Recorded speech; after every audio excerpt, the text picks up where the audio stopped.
Welcome, everybody, to what I consider the most special Black Sheep Perspective episode just yet, because we got the most amazing guest here today.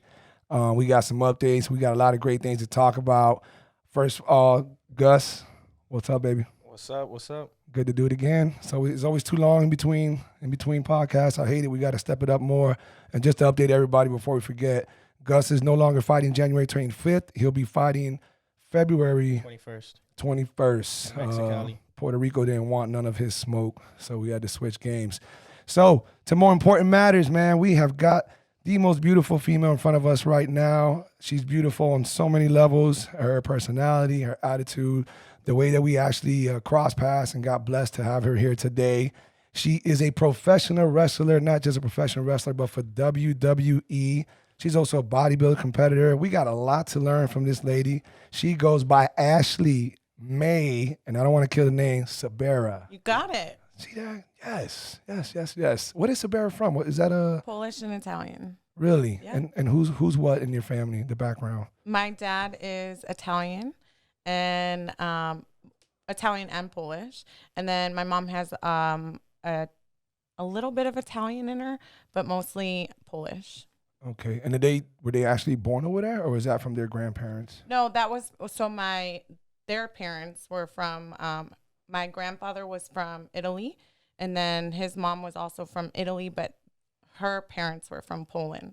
So what food was cooked in the house more? Good question. Italian. Really? Oh my goodness. Yes. I'd go Well, for from what Italian. I heard, that Polish people don't have the. I mean, I know this is gonna sound. We have so pierogies. Yeah, I was gonna say that's about it. I don't even Like know what? what How that much is. other things? I mean, You don't know what pierogies are? Nah. They're like they have like stuffed. Yeah. yeah, I was gonna say it's a weird dumpling version, which I'm not a biggest fan of. And you eat it with dumpling. like sour cream, or there's cheese on it, melt butter.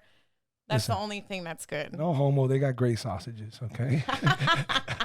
That's what makes a homo is that you say no homo. Because if before I that. don't, then I just get attacked and No, because we're ridiculed. talking about food. We're If I not give talking you the about- opportunity, you attack. You're a chihuahua. We all know this, bro. Get out of here.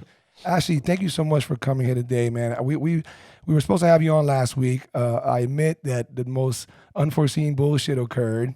And to everybody there listening, I know this is going to sound like I'm making it up. It's true though. I was here. Thank you. The AC went out, and it was going out like maybe an hour before you arrived, but it was blowing air. So I thought, we can fix it. Something's going on. I cleaned the filter. I restarted the unit. I did everything I could. Okay, it's not happening. So I got my landlady to get her people to come as fast as possible. So Ashley gets here. We meet. She's awesome. We're sitting down. We're talking. We're debriefing. We're going over all kind of things. And the guy gets here. He's trying to figure out what's going on. And when he gets to the back unit, the 2-ton unit, he basically lets me know, and I was just dumbfounded, that an accumulation of dog urine, dried up acidic dog urine, built up and ruined the coils, the cooling system. And so I had to bow my head. What and a fluke. I know. I had to walk in here. I'm like, are you kidding me? I got Ashley in the building, and I'm about to tell her, hey, either we're gonna sweat our nuts off recording, or this is gonna have to be rescheduled because. And I was okay with sweating. I wasn't bougie and wanted the AC. It was just because that guy was going to be walking back and forth 1,000 times. I want to tell people listening, because there's a lot to learn about you. What got you to where you're at? First of all, to have 1 million+ followers, to be on such a limelight as WWE, to wrestle in front of thousands, in the crowd, and then millions on TV. You are super down to earth. Oh, thank you. And I know that people, they don't rarely get a chance to figure that out about anybody who's in front of the camera, whatever level of celebrity. They might meet and greet, they might get a hug in, but they never really get to know them. I feel like we're lucky, Gus and I, to have met you and gotten to know you so well last time. And you are just as down as it gets. You're as normal as it gets. You're fucking awesome. So really appreciate that. It's the way I was raised. My parents are amazing. So Well, I'm glad you hats said off to that. them. Tell us about that. So where were you raised? Before we get into that WD stuff, where I know you're not born and raised in Miami. No. I was born and raised in Cleveland, Ohio. 31 years old. And that's, my whole family's there. Is Cleveland, Ohio. My dad is part of 6 brothers and sisters. My mom has 1 sister. So our family is huge, amazing, family strong. That's what we always say. We're a Awesome. very close-knit family. And you have many siblings I yourself? have one sister. She's 28 now. Yeah, her birthday was just January the 7th. She's a school teacher for special needs children. Awesome. So, yeah, it's been amazing watching her grow and become a beautiful woman. Where does she still live over there in Ohio? Yeah, she still lives in Cleveland, Ohio. And my family, you know, they support me through my entire journey, throughout everything. So your sister had never wanted to get in the ring as well? So the funny thing is like growing up, I was the girly girl, but I was also like the boy that my father never had, right? So every morning we would always like play wrestle and fight, but I would always like dress up and do my makeup, hair and makeup. My sister was a complete tomboy, like super tomboy, always into sports.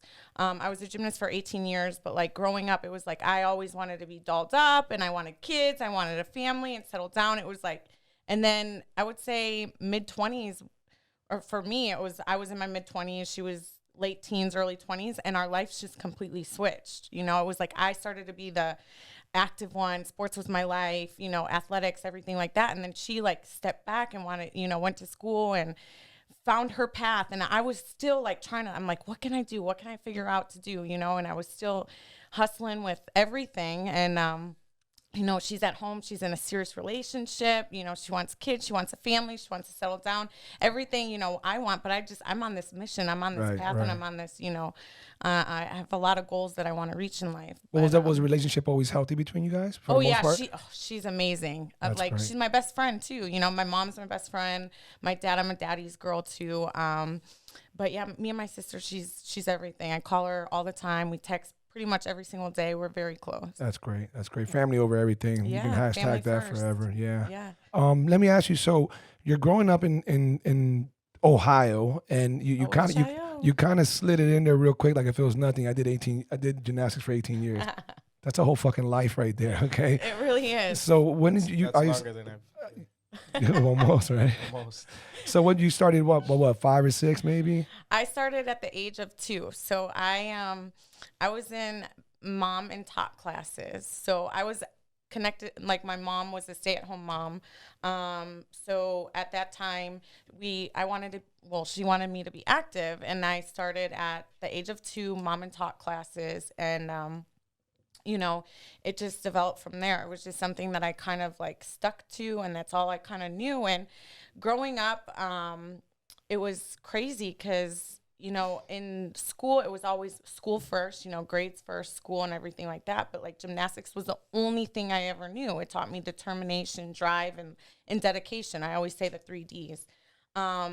And literally that's all I knew. You know, it was like I missed school dances. I missed, you know, the partying. I missed everything. It was, my parents even adjusted my school schedule because I was at that level. I was on level 9, level 10, and with the U.S. team. And I competed in the Junior Olympics when I was the age of 13. Wow. So they readjusted my school schedule where, you know, I started strength and conditioning. I would wake up at 5 a.m., do strength and conditioning. Then my mom would drive me to school, and I would be in school from like 7 to 12. And then my mom, you know, picked me up from school because after that, I got all my classes in, like boom, boom, boom, all in the morning. So by lunchtime, she pulled me out of school. I went straight back to the gym for stretching and like endurance, you know, and then I was in the gym from 4:30 to 8:30 for just training, like bars, beam, vault, and floor. And do you ever remember it being overwhelming at that age, or was there a certain time where it was?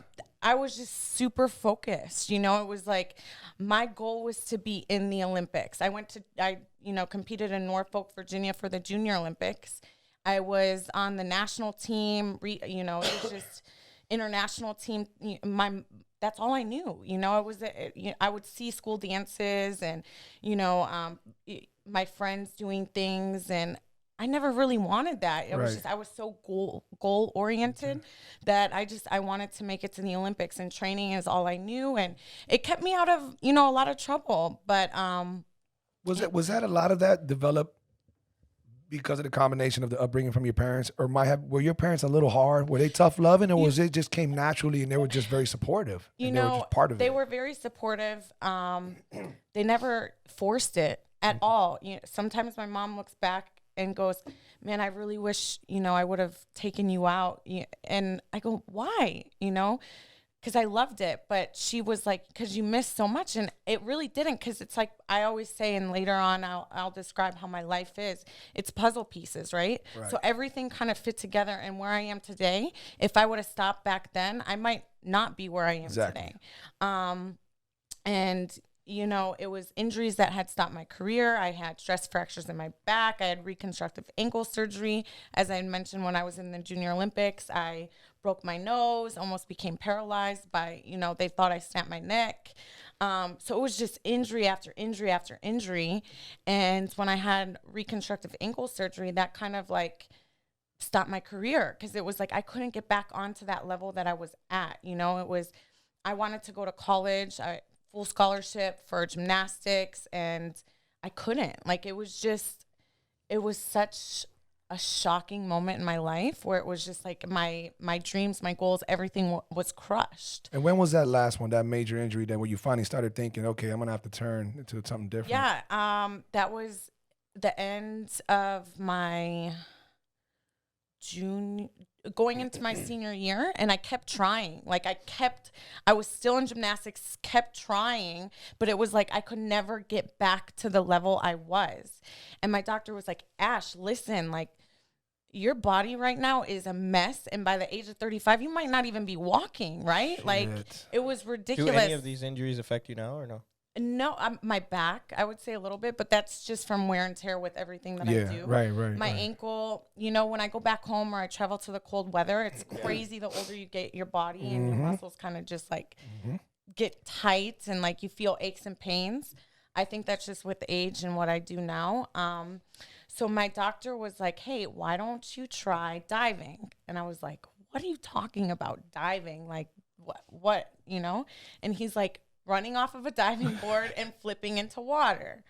And I was like, I guess type thing. Because you still had the tumbling. Yeah, it was still like that adrenaline, and like I'm an adrenaline junkie, by the way. Like, I love anything Need for Speed, like just thrill. So I got a lot of questions after that one. Shit. So I tried it, and me being a girl, I would say I hated getting my hair wet. It was freezing out in Cleveland, Ohio, and like I don't like to toot my own horn or anything, but it just came so easy. Too easy, right? And I became state champ, regional champ, like boom, boom, boom, and I just didn't love it. Like, there was no like challenge, I would say. That's safe to say. It sounds like you're being dead ass. Yeah, it was just I just didn't like it. I was like, okay, what do I do next? It wasn't that entertainment, you know, when I went on the floor and I got to perform, and I went on the bars, and, you know, it was strength and balance and beauty, and on the balance beam, it was all about lines, and you're on a 4-inch beam high up in the air, and you're trying to like not straddle it. You know, it was just, there was no challenge for me, and it was like, okay, well, I gave it a try, but it's not gonna work. And I was like, okay, what next, you know? And as again, my parents were like, Ash, you have to go to school. Like, I was at that point now where I was going into college, and I was like, all right, well, now what? No scholarship. Not on a swimming, not even. I didn't like it. Like, I wasn't gonna. Okay. Yeah, okay. I was just like, I'm not going to swim practice. Right. You know, just not my thing. And so I'm like, okay, well, what am I gonna go to school for? I was like I was just sour over everything, and you know, I went to Kent State University. That was one of the top gymnastics teams in the country at the time. And so I was like, all right, well, what's good there? And I didn't want to be like a nurse or anything like that. I was like, you know, something fashion. They were the top 3 fashion school in the country as well. So I was like, okay, fashion, merchandising, and design. That seems fun. And then dove into that. It was cool. Then I got my MBA, like master's in business, and then minor in marketing, bachelor in science. So I went to school. Impressive. Yeah, went to school for 4 years, and then got out of school. Well, when I was a junior in college, I left. I was still in college, but I worked at Aldo Shoes Store, and I was a manager there. Graduated from college, became merchandising manager at Forever 21. Worked there, traveled, did all the floor plans, X, Y, and Z, you name it. But I kept looking at my clock, like, okay, am I done yet? You know, type thing. Like that 9 to 5 stuff just was not for me. I couldn't do it. This is still Ohio? This is still Ohio. Okay. Yep. And started doing that 9 to 5 stuff. Hated having a boss, I should say. I was just very like, I wanted to control my destiny, right? And that goes from when I was in gymnastics. Like I was just always determined to be the best I possibly could be. So with that being said, I stopped Forever 21. I paired up with these two brothers, and they owned Fleet Feet back in Ohio, which was a shoe company, and they wanted to open up a fashion boutique with athletic wear and clothing, and they needed like a buyer, which I had my degree from merchandising. So I was like, okay, let's open it. So when I was transitioning, I opened up a brand new clothing boutique with like fashion clothes and also like athletic wear, like Patagonia. I found a company that was like Lululemon, but they were out of Canada, Lowly, a brand out there, and I brought them to the U.S. And then just different like organic clothing lines, just very different, you know, just across the spectrum. Does that boutique still exist or no? You know something? The funny thing is it was called Spruce, and I actually looked it up not too long ago to see if it was still up and running, and I can't find it. But they were like two brothers, super cool guys. So I started running that, and then my girlfriend had called me, and she was like, hey, Ash. And at this time, again, I was just lost. You know, I was like out of the gym. I wasn't working out. I wasn't, you know, training for anything, and I just wasn't comfortable in my own skin. You know, I was just, and in college I bartended, you know, at nights. Yeah, I was never in the club scene. I was never like crazy partying. Yes, you know, towards the end of my college years, I'm like, okay, let's go out, let's, you know, have fun, this, that, all the other stuff, especially, you know, turning 21. And so it was just, she's like, why don't we get you into like bikini competitions? And I was like, stop it. I said, I'm not doing that. Because, again, when I had stopped gymnastics and diving, I went into Maxim. I did Miss Hawaiian Tropics. I did a lot of modeling. And it was just like that wasn't, I didn't want to do it anymore. And she's like, no, like you're in a gym, you're dieting for like 12 weeks, and you step on stage and you just show your physique. And I'm like, okay, I mean, I guess. Like I wanted to be back in the gym. I wanted to work out. I wanted to have a goal. So I started in bikini. And then while I was in bikini, I saw the fitness division, which is like a 2-minute fitness gymnastics routine. So it shows your skill. It shows, you know, your fitness ability to like flip, tumble, jumps, push-ups, whatever. But it also shows like your physique round. So you're in like a 2-piece basically, and you do a posing round as well. And I was like, that's what I want to do. And she's like, well, you know, it takes like, you have to up your training, you have to up your diet, you know, everything like that. It's way more challenging. I was like, all right, sign me up. So I started in that. I got my pro card in 2012, was competing around the world. And then in the Arnold Classic in Spain, WWE had recruited me in 2013. And then the rest is history. So I know a lot of people won't probably understand the whole recruitment part. So how does that work? What WWE actually goes to certain places and they go like to just look for athletes of some sort? It's crazy because I never was familiar. I mean, growing up, like I said before, my dad and I used to play wrestle all the time. And, you know, we would practice like, I mean, just like backyard wrestling, and my uncles used to watch it, and I would come downstairs and see, you know, wrestling on TV, and my mom's like, turn that off, you know, I don't want to see this, and I don't, you know, and I just saw like Trish Stratus and Beth Phoenix and these, you know, women back in the day, Lita and everyone, and had really no idea about it. And then, so the recruiting part is, you know, they go out in different fields, whether, you know, a lot of people that I wrestle with are former NFL players. Some have been in like the MMA scene, and fitness and bodybuilding. That's where I come from, which was crazy. I was the first female fitness competitor, whatever, that they had picked up. And it kind of just fell into my lap. I mean, I'm very blessed and honored that they came to me, because it was, at that time, I was just like, I mean, I guess I'll try. You know, I just needed that next step, that next platform. And, you know, I've known of WWE, just not the full extent of it. How long were you competing for before that opportunity came about? On the pro circuit? Yeah, right. Probably a year and a half. And then while I was recruited, I still was under contract to finish out the Arnold Classics, which are in like Asia, Brazil, Spain, Columbus, all around, Australia. So everything happened pretty quick. Yeah, everything happened really quick. I went down to Tampa, Florida, where they had their training facility, just to give it a try, see if I fell in love with it. And a couple of the coaches were like, wait, you've never wrestled before? And I was like, my fighting stance was terrible, like terrible. And, but like I would do like back bumps, and they're like, well, you've never done this before. I go, no, I swear to God, never have done this today. Like never, ever. So, yes, I signed right on the spot, but I finished out my competing, at the Arnolds and the Europas. And then moved down to Orlando, lived in Orlando for 4 years. And that's where the training facility is at right now. Train there.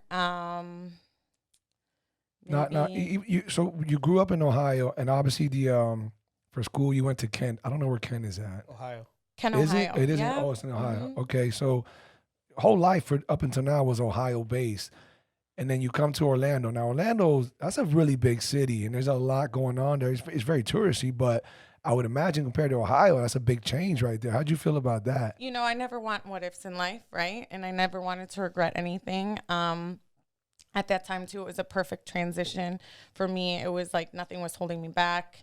And I just wanted to get out of Ohio too. You're around the same people, and I go back home. I have very close friends there, but they're still in that same pattern, right? I just wanted to go and get out there. And, my family's like, you're really doing this, huh? I go, yep, I'm doing this. And I never looked back. Did they ever question it or no? Did they ever question me about it? Like moving and going down there? Taking that step with the WWE? No.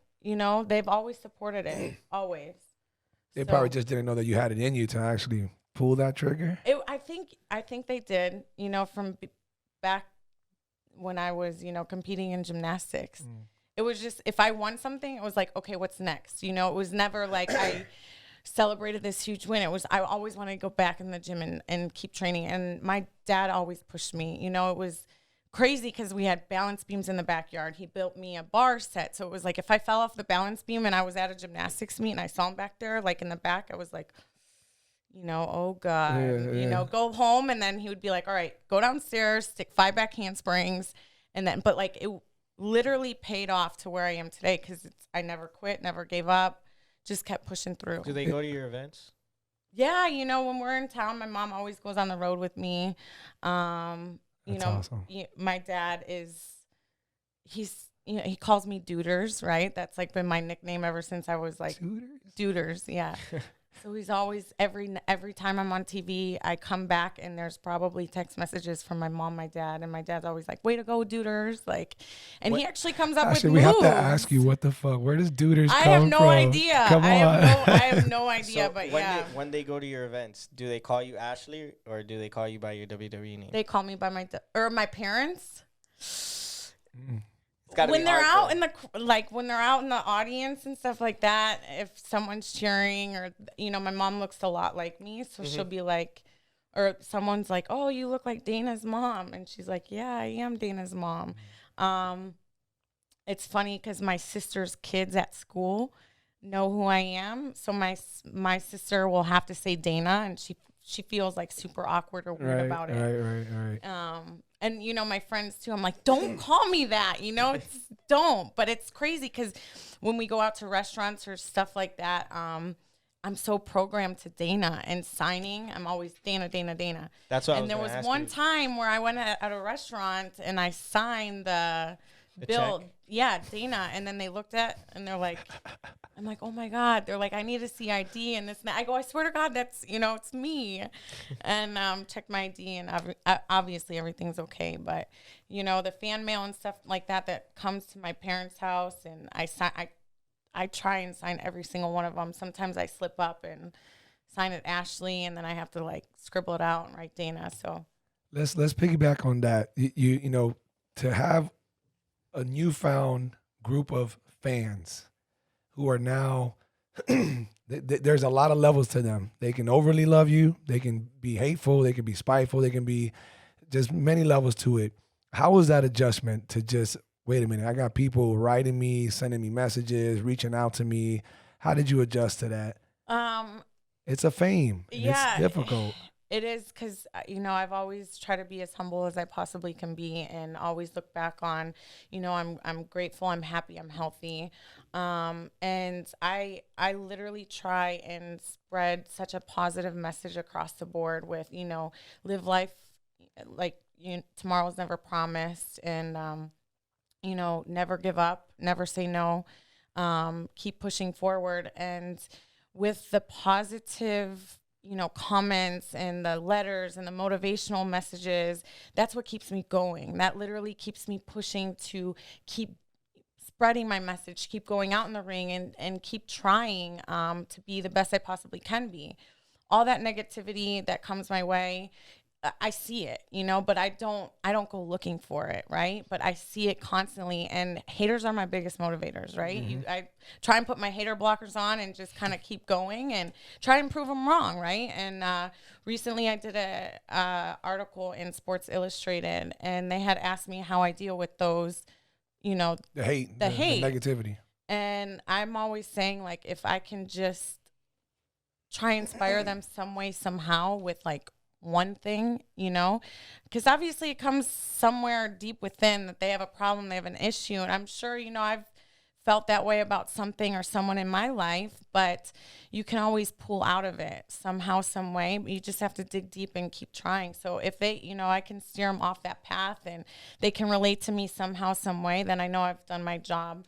But I always try and cater to my fans. Always try and, like things or do Q&As or go live on Instagram, whatever the case may be. I'm always constantly trying to, I look at them as my friends too, because they relate to me so much. They have my back through thick and thin. So yeah, they're all, my friends forever. Because if it's, there would be no Dana or there would be no Ashley without them. When you, I know you're reading the comments. You obviously have to read them in order to like and address and comment back to those who are saying the good ones, the positive ones, the reassuring ones. And then that's when you come across a negative one. Do you ever reply to them, or you just try to skim it and keep going and just leave it alone? The positive ones? No, the negative ones. The negative ones, like in an attempt to send them, hey, that's not necessary, dude, but hey, I wish you the best day. Or do you just let it go? That's what they want. They want a response. That's true. Me, right? And so I just, like today, for example, I just try and address things on a bigger spectrum, like a bigger platform where it's just at one general post, right? I'm fat, I'm ugly, I'm too thin, I'm, skinny, I look like a guy. Whatever the case may be, right? I just try and put it and address it overall. If I'm not targeting to one person, I just want to target to everything and just say, hey, I see it, but it's not going to affect me. I'm going to keep going in my own lane, right? And let my haters be my motivators. Because at the end of the day, I go out there in the middle of the ring and I know there's people saying, oh, she can't wrestle, because I haven't been wrestling for that long of time. The girls that I've been in the ring with, some of them been wrestling for 15 years, right? I'm going on 6 years, 7 years wrestling. So I know I have a lot of work on, but hey, that hard work will pay off one day. Hey guys, just want to check in for a quick second, and I want to remind you that if you like what you're hearing, if you're kind of following us just a little bit, but you want to know more about us, how about make that extra effort? Look us up on Black Sheep 305 on Instagram, Gus Villamil on Instagram. Find us on YouTube, Spotify, SoundCloud. There's a lot of stuff out there. Look us up, guys. We really appreciate the support. We want everybody on board. Thanks again. Let's get back to the show. So, on that note, I don't know because you have so many followers, but I had sent you a message on that post that you were talking about, and I said, man, Ashley, this post rocks, and I meant it because I saw it, and I was like, oh wow, this was like, it wasn't deep, but it had the depths of telling people, hey, look, you guys are gonna say this, you're gonna say that, someone's gonna love me, someone's gonna hate me, someone's gonna say I'm gorgeous, someone's gonna say I'm fat, it's all good, but to those where it really matters, keep doing you. Do not let anything, bring you down, hold you back. Keep doing you, avoiding it. And, it was a nice, beautifully put long post. And I thought it was great. It was great. Honestly, though, to me, it's like every day you wake up, you need to look in the mirror and just understand that you are beautiful no matter what. I mean, beauty is within, you have to be confident in your own skin. Somewhere out in this world, people have it way more difficult than you do. 20 times worse. I am very close with a girl. Her name is Erin, and she's fighting cancer right now. And she has a beautiful smile on her face all the time. And like, she wakes up in the morning and has it way more difficult than I ever do. And if I let some internet troll get on the internet and try and, knock me down, like it's just not going to happen, because I've, been in dark places, quite often where it's like, I don't know how I'm going to be able to pick up and recover and keep pushing forward. But at the end of the day, you have to love yourself. And if you love yourself, nothing in this world matters what people say about you, hate on you. Like I said, haters are my motivators. Do these trolls come to the events?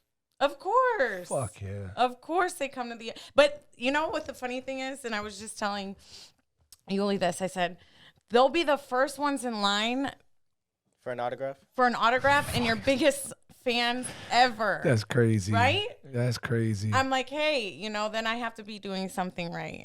I was, I talk about Yuli all the time. That's my brother. I love him to death. And, he's, believe it or not, he's got a lot of haters. He knows it, but he's got a lot of haters. And I don't hate anything except haters.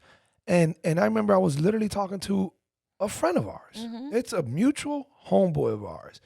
And, I guess he just said it too slick out the mouth. I guess confiding in me, like I'm not going to say much of it. But he was even saying when he found out that Yuli was going to do the MMA fight, bro, what's wrong with him? Why is he going to do that, man? Like he's lucky he's doing this good in boxing. He should just, and I'm just like, I looked at him I wanted to not go off on him, but I wanted to tell him, dude, you're dead ass wrong for this and that, and just rip him one. But something that I'm practicing is I'm not gonna waste my energy. I'm not gonna change that hate. I'm not gonna change that hate. Instead, it's gonna encourage me to be different and empower Yuli more, because guess what, Yuli?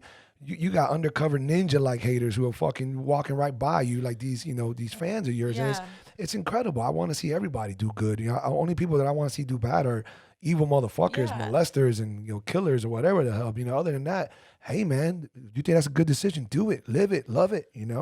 So it's an unfortunate part of life, but it's even way bigger when you're on the stage and you're on the stage. I admire Yuli, and something that I take away is he just stays in his own lane, right? He just kind of cruises. He's super calm, cool, collective. Someone tries to get a rise out of him being his friend. Someone tries to get a rise out of him, bringing him down and being negative towards him. He just keeps going. He knows where his path is. He knows where he wants to get to and how he's going to get there. And he doesn't let anyone kind of come into his lane. And that's, that's what I'm trying to learn and trying to be better at here in, 2020. 2020, right? It's just, I have a goal, and obviously I have short-term goals along the way, but at the end of the day, I want, this one main goal. I re-signed for another 5 years, and that's exactly what I'm going to be doing, is just focus on the positivity. And I want everyone to succeed, as you had mentioned, right? You just want everyone to be happy, everyone to succeed, because the world is a better place when everyone is happy and loving and caring. And there's so much hate in this world. And that's one of my big messages, is like anti-bullying. And I'm trying to start it in young children, and doing a program called Anti-Bullying is Be a Star. And it's Don't Be a Bully, Be a Star. And I go to these boys and girls clubs around America. We recently did some in Canada, over in Is this in your Europe. own foundation, or is this through WWE? WWE hosts it, and I go out there and I hold these anti-bullying rallies and campaigns. And also I do it with a dear friend of mine, Titus O'Neill, who is a huge advocate for anti-bullying as well. We go out there and we just see the innocence in these children's eyes, right? And they are influenced and they have the world in their palm of their hands. And as I say, that is our future generations, right? So it's like, if we're instilling positivity at such a young age and we're trying to keep them, out of trouble and not bullying others, the world is going to be such a beautiful place. But unfortunately, social media is huge these days, and it's a blessing. I will say social media is a great thing, but cyberbullying. Yeah, that's the number one form of bullying. And I'm not sure people are aware of that, but in case listeners out there, that is the biggest bullying going on through the internet. Through cyberbullying. So at the end of the day, it's just, I have a goal, I have a purpose, and is instilling, positivity in these young children. I want everyone to succeed. All the haters out there, please, try and get on the straight and narrow, find happiness within yourself, because, at the end of the day, that's going to make you a better person. Well, that's great. I know that has to be a reason, one of the reasons that so many fans, have so much love for you, and that you're doing that. And it's good that, I know WWE gets very involved with a lot of different things, and I wasn't aware of that, but that's great. By all means, before the podcast is over, we'd love a website to go visit so people can show their support on that. I hate bullies. I just can't stand bullies. Luckily, I've never really witnessed the social media bullying until I started getting more into social media, and then I realized, wow, they're just merciless. It's really different. I mean, even being a woman too, it's. And I'm very big on women empowerment, like super big on women empowerment and uplifting other women. And everyone's beautiful within their own skin, their own way, different shapes, sizes, ethnicity, no matter what it is. And, there's no, the most powerful thing in the world is powerful, strong, confident women supporting one another, right? Because on the internet, there's so much, there's filters, there's Instagram, filters and Photoshop and this and that. And then you see people in real life and these women are hating on these other women, and it only brings hate within circles, and it spreads and it keeps going and spreads out. It's like, just be comfortable with who you are. And, I'm guilty of it too. I wear tons of makeup on TV, but then I have, little conscious little things that I'm like, oh my God, if I post this online, I don't know what people are going to say. I still have those, but I'm learning to overcome it. And that's why I like to get out there and tell women, like, it's okay to be who you are, as long as we can support one another. And I know WWE gives us such a big platform with the women's division, what it is today. We have, some women from every different industry, every shape, size, ethnicity. And I really admire that. Because back in the day, WWE, we were just divas, right? That's all you had. You had brawl, bikini, wrestling matches, hot blondes, girls on Playboy magazines. Now it's MMA girls.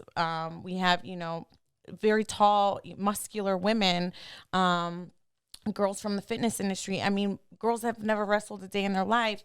Girls that are warrior, they come out in warrior gear, and ones that love to hunt. Like it's literally every range of women. So let's dive into that, because I know there's got to be a lot of fans who want to know, whatever amount of details you can give us. So first of all, congratulations on the 5-year contract. Thank you. That's fucking amazing. That's huge. That's a long contract. That's great. I would imagine that for a wrestler, that's a huge deal. If a football player signs 3 to 5 year contract, that's amazing. So I'm super blessed, that they want to make that investment into me, and they want to keep, backing, and I want to give them the best version of Dana Brooke and what I stand for, and WWE gives me that platform to get out there and spread my message continuously. How does the training / wrestling, how does that work? Because I can only imagine being thrown on my ass so many times. I'm fucked up. I'm done quick. Yuli wants to do jiu-jitsu tomorrow. Hell yeah. If he would have said, let's do wrestling takedowns, no. Listen, I'm trying to teach him a thing or two, or have him teach me a thing or two to get in there. Sunday is Royal Rumble, right? Ooh, so yeah, I got to learn a couple things. So how often, whether it's personally you or the average female wrestler, or even wrestlers in general, I don't know if guys do it more than females do, but how often are you doing actual wrestling practice, practicing actual moves or going over a certain, I don't know, like how does that work? You know, you control your own destiny, and that's what I love about WWE is you train when you want to train. You do what your body tells you to do. You recover when you want to recover. It's all how you make your career. I mean, your body is your temple type thing. So it's like I am very dedicated with my training. That's just who I am, you know, fitness and, you know, bodybuilding and being in gymnastics. That's my life. That's all I know. And that's all how I like. That's what I feel comfortable with. So, you know, my schedule is I still get up every single morning and I'm stiff, I'm tight, I'm sore. But what loosens me up, gets my mind going. I always, you know, I pray every single morning. When I do cardio, I read motivational, you know, quotes. I watch videos, and that's just my routine. Get on the treadmill, run or bike a little bit. Just warm my body up. That's what it's my machine, right? So I just got to get it warmed up, you know, the gears in motion. And that's every morning, whether I'm at home or I'm on the road. On the road, it's it's hard. Right. Our life is. What's on the road? 3 weekends out the month? No, and we have live events every single weekend. Usually start Thursday, and my schedule, everyone's is different. And being on SmackDown, we start Thursday and we come home Sundays. And we have live event shows that are non-televised Thursdays, Saturdays, and sometimes Sundays. Sometimes Sundays are pay-per-views, which are televised. But, you know, we're on the road. We fly into a city. We literally get a rental car. We jump in the rental car. We use Yelp or whatever, Google a gym, and we find a gym. We drive to the gym. We get in there. We stretch, we warm up. You know, you train.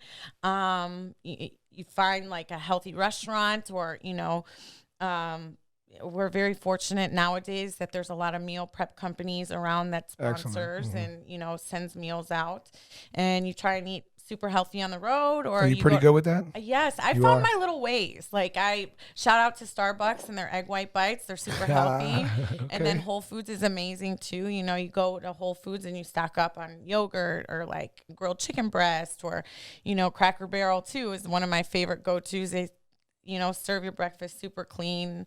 So you find your little tricks within time. And then if you want to train in the ring, you go to the event early. Our call time is for live events, 5:30. The ring's usually set up live events around 4:30, 5.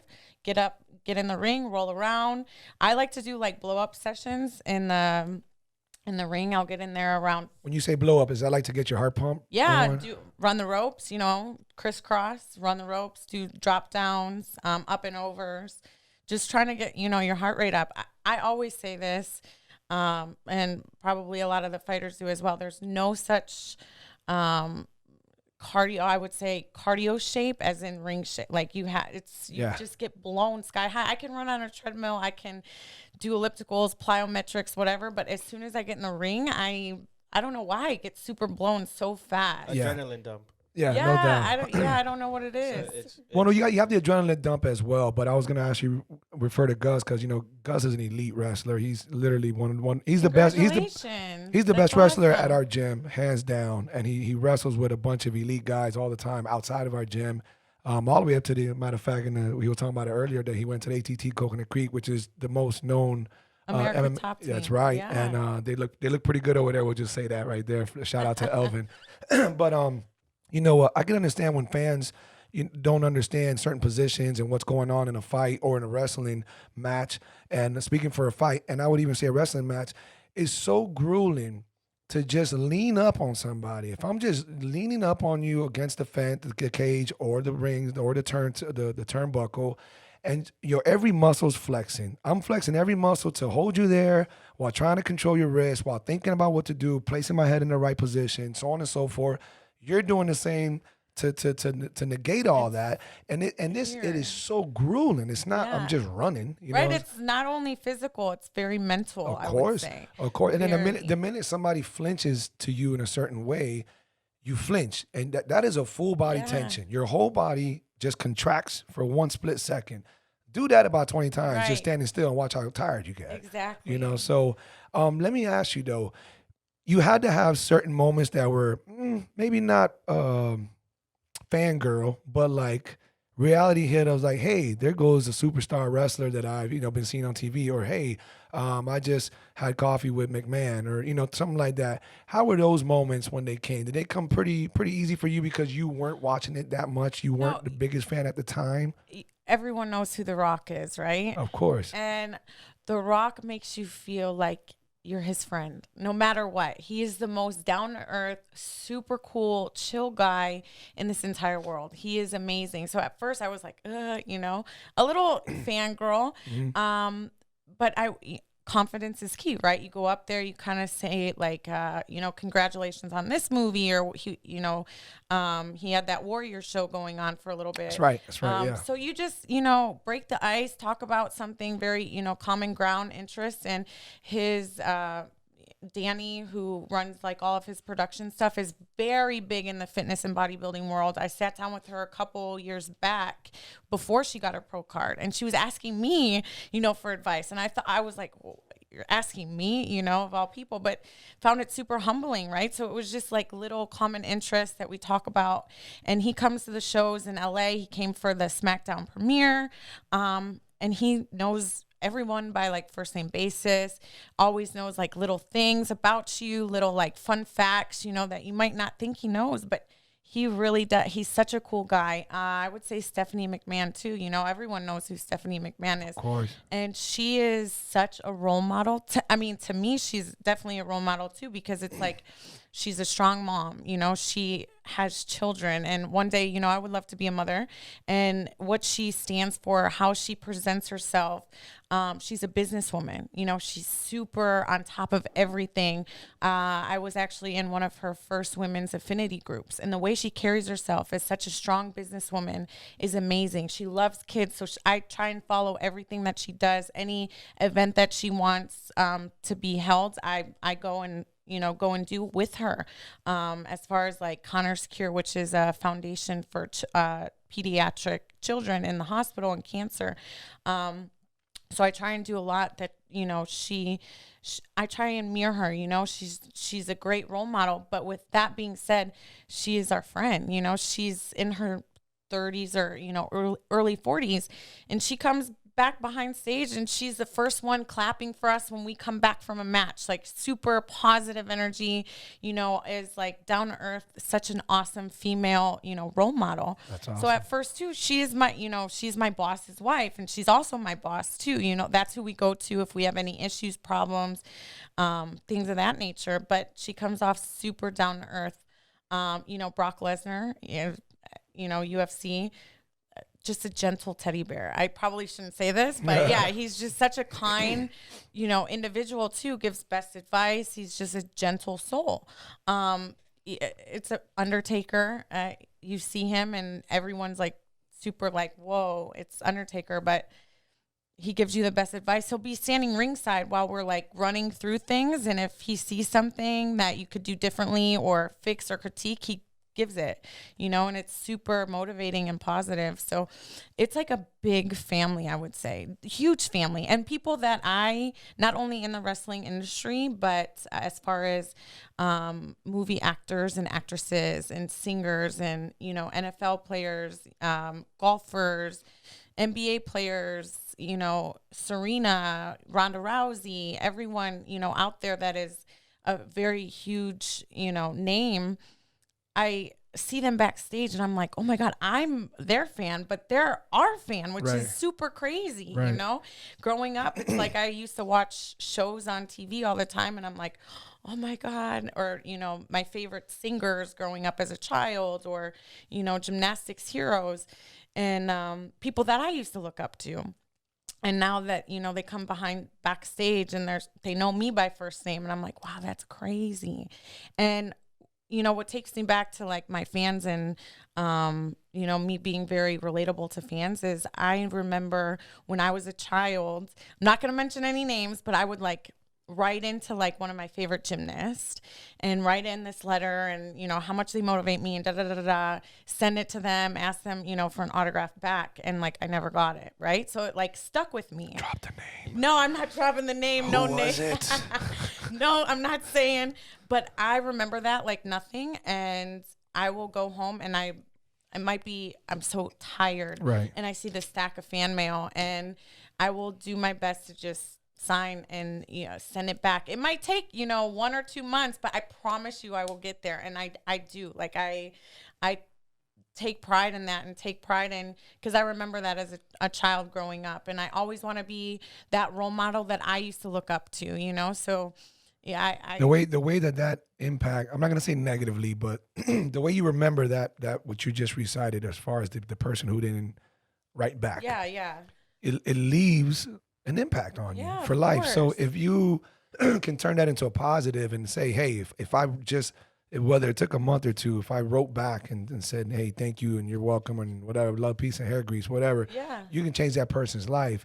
The same way all this great stuff that you're telling people is going to inspire people. So that's awesome, man. That's awesome. Thank you. I don't think people get to hear that, or maybe, I don't know, maybe wrestling fans who follow WWE hardcore, maybe they know that part about you guys. I definitely don't. You mentioned Undertaker, and he was one of my favorite guys to follow, man. I mean, that dude was everything back then. Yeah, Ric Flair, I got to be, Woo! yeah, exactly.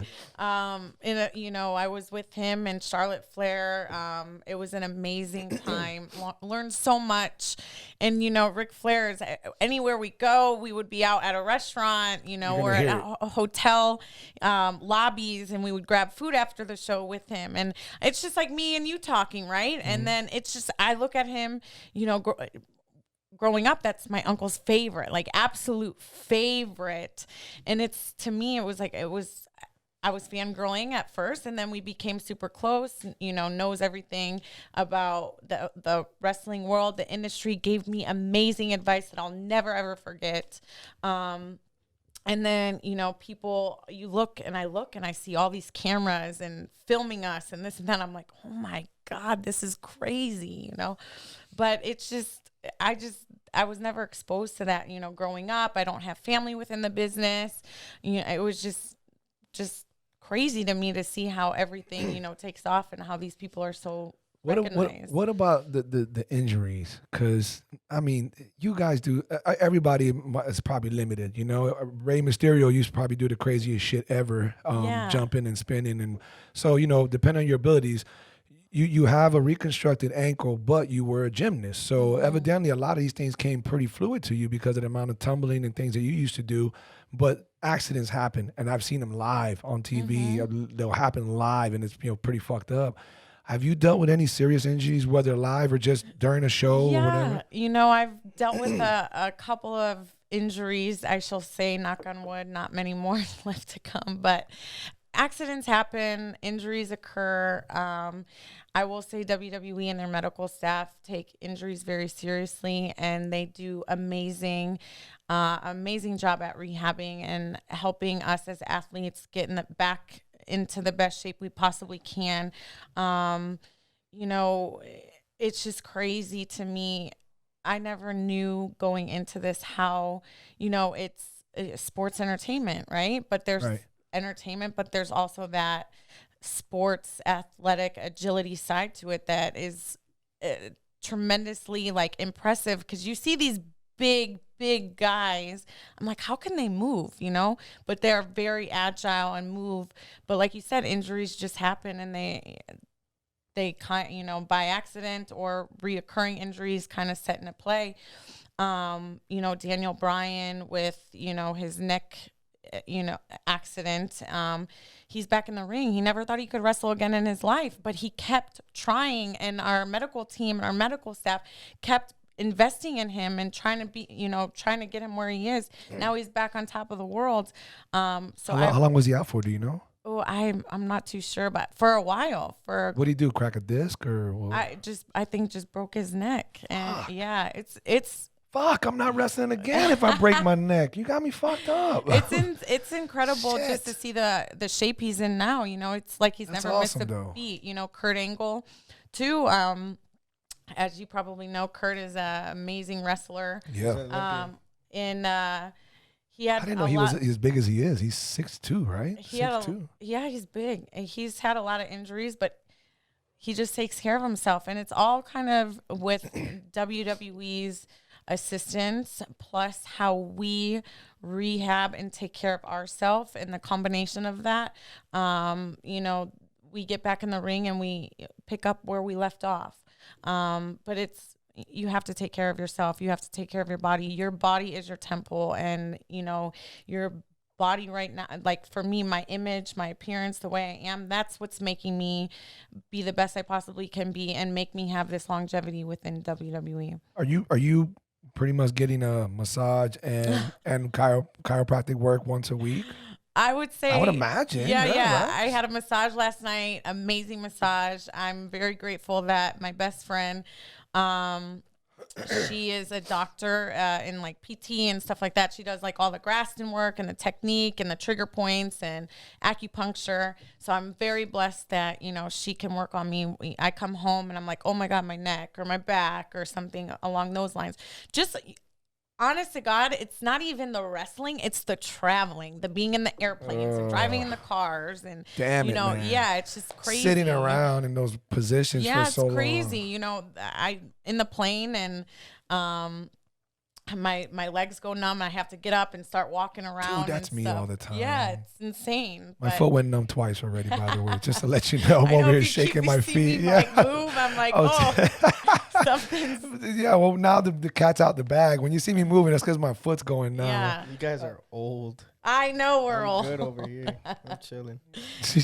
Yeah, Yuli got a taste of being on the road this weekend too. Just like 2 days, but like you wake up super early and you're limited sleep. Then you get up in the morning. Then you get to the airport. You zombie walk through the airport. You get on that plane. You sit on the plane. You get stiff. Get up. Do it again. I mean, it's just you get a rental car. It's crazy. But the WWE doesn't have their own planes. Like you guys don't. We travel, you know, it's just we come from all over, right? Yeah, like spread out throughout the nation. Yeah, we're spread out everywhere. We even have people that live in Canada. So it's like, how could that even possibly exist? Yeah. And then two, people are like, well, what about travel buses? We've tried that. But okay, for example, we go to Cleveland. I want to stay with my family. You know, I don't want to be on the bus. Yeah. I don't want to be on everyone else's time. So, you know, it's just, but when we go overseas, we're always together. Like I said, it's one big dysfunctional, loving family. What's the last show you guys did that was out of the country? Oh, I did 2 weeks over. We go to Europe a lot, but I went to Dublin, Austria, Switzerland. Wow. Somewhere in Italy. You guys will tour it? Oh yeah, we tour. So we you go on you're gonna like hit all those 2 weeks. Okay. A show every single day. We'll go to Australia. We'll go to Japan. We'll go. Are down those to, shows as big as the ones that are in the U.S.? Oh yeah, they're amazing because we're not over there a lot, right? So they're not spoiled. They see us once every 6 months. So every you come 2 or out, 3. they come out. I mean, there's fans everywhere, and they treat us like royalty. Don't they have bigger stadiums? Are you guys doing soccer stadiums or no? It's just we do huge stadiums over there too. Like what is the one in the UK? What is it? Yeah. Oh. We do that one. It's just wherever, you know, wherever you know. Do you guys get enough off time to enjoy the cities while you're there, or is that depends, tough? You know, it's very tough because we fly. It all depends on the schedule. Sometimes we'll have 2 flights or 3 flights a day. Sometimes we have long bus rides. Sometimes we get in the city and we'll have media or, you know, an event, as I was saying, the anti-bullying rallies that, you know, I try and do as much as I possibly can, or I sit down like we were in Australia and it's super cool, right? But they're like, hey, you have media, and I'll go and do media, and I love it. Like, I love to do media. I love to meet other people. And then we get there and we get to hold like baby kangaroos, which is awesome. Or like there's this game overseas in Australia, and it's not football, but there's like 2 posts, but I don't know what it is. Not talking about rugby, are you? No, it's different than that. Not cricket.